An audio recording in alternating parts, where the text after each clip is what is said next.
Hi, and welcome back to Lisa's Stamp Studio. My name is Lisa Curcio. I have 3 cards for you today, one of which I'll be demonstrating, that all use the exact same card layout.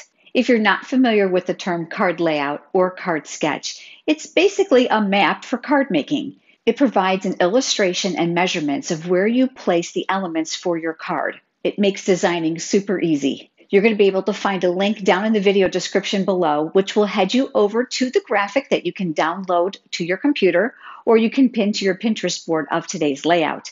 There you'll find also the pictures, cutting dimensions, and the supplies for the cards that I've created today. And if this is your first time visiting my channel, I would love to have you hit the subscribe button, and next to it, that small bell icon. If you click on that, you'll receive notifications when I'm live right here on YouTube, as well as when I share a new video. Let's head over to the stamp table and let's get started on today's cards.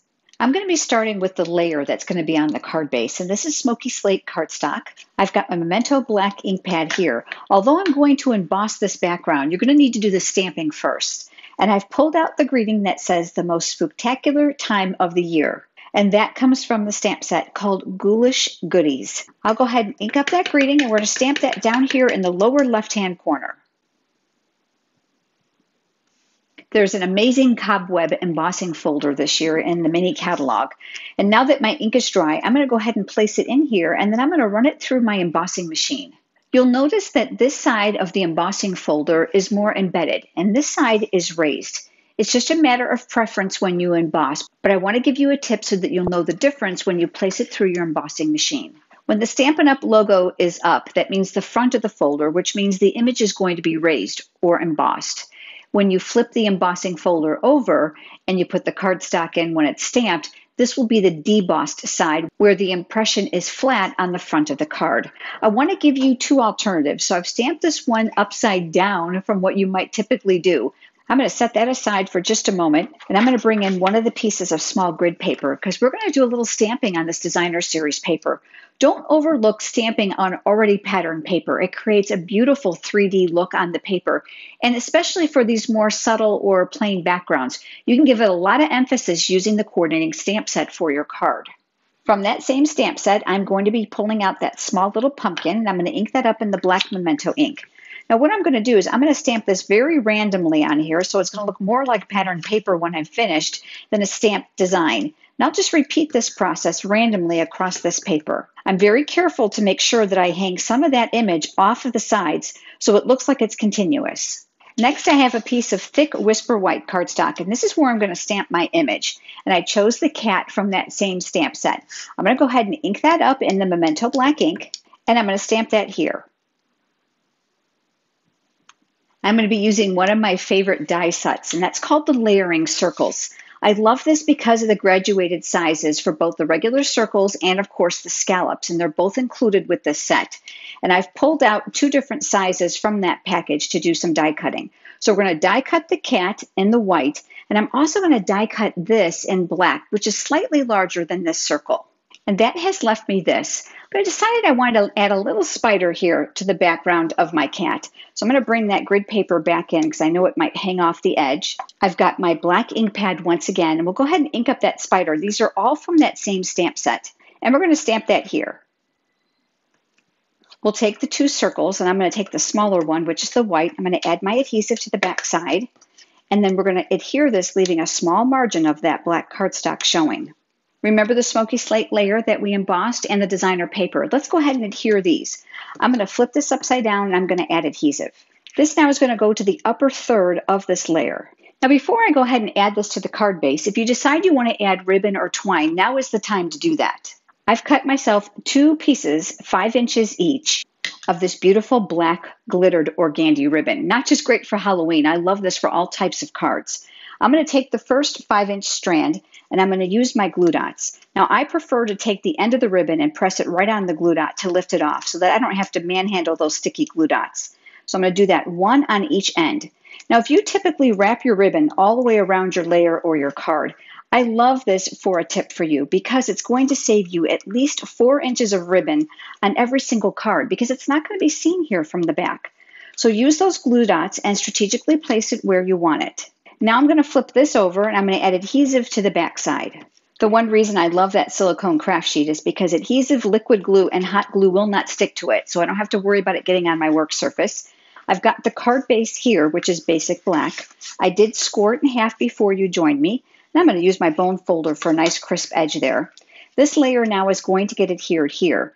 This card layout is so versatile, you can change your focal point to be anything.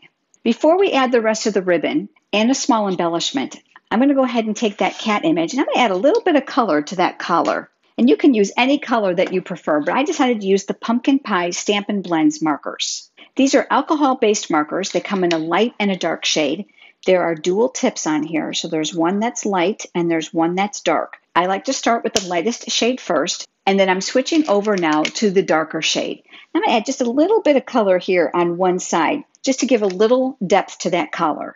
The alcohol in the marker off the paper needs to evaporate for a few seconds, and then what I like to do is to come back and blend those together to try to get rid of a little bit of a harsh line. That's more predominant on a larger area, but I wanted to share that tip with you. So here's my lighter shade, and now I'm going to pull the dark into the light. Again, as that evaporates, it'll become more of its normal tone. I'm going to flip this over, and I have my full-size dimensionals here, and I'll add 3 to the back side. I love my Take Your Pick tool. The putty attachment is fantastic for small pieces of cardstock as well as sequins, and there are interchangeable tips for this end.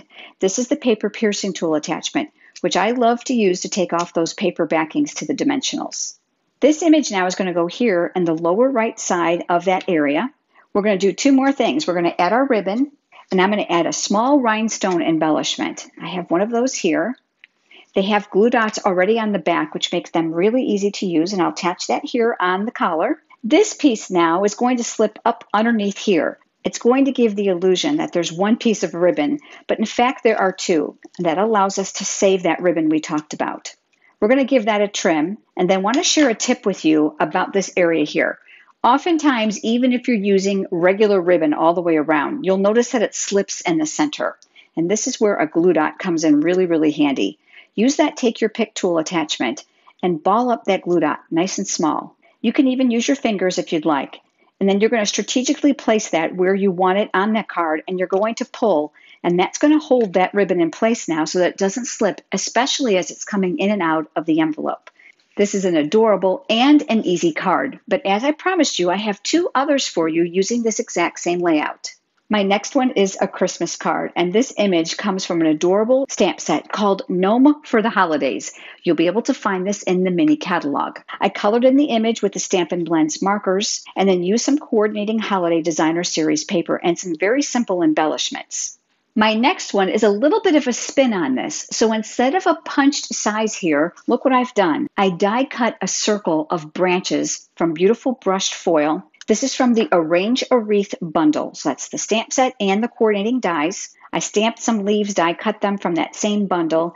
I added a few metallic pearls to play up that brushed foil and that beautiful and simple designer series paper. This layout provides you lots of opportunities to use that circle shape in various ways. I would love to know which one of these cards is your favorite. Would you leave me a comment below? And if you don't already have a Stampin' Up! Demonstrator and you are interested in receiving copies of the current catalogs, you can head over to lisasstampstudio.com and click on catalogs to request yours there. If you have enjoyed today's video, please give it a thumbs up here on YouTube, which is a like. It certainly helps, and I look forward to seeing you next time. Have a great day.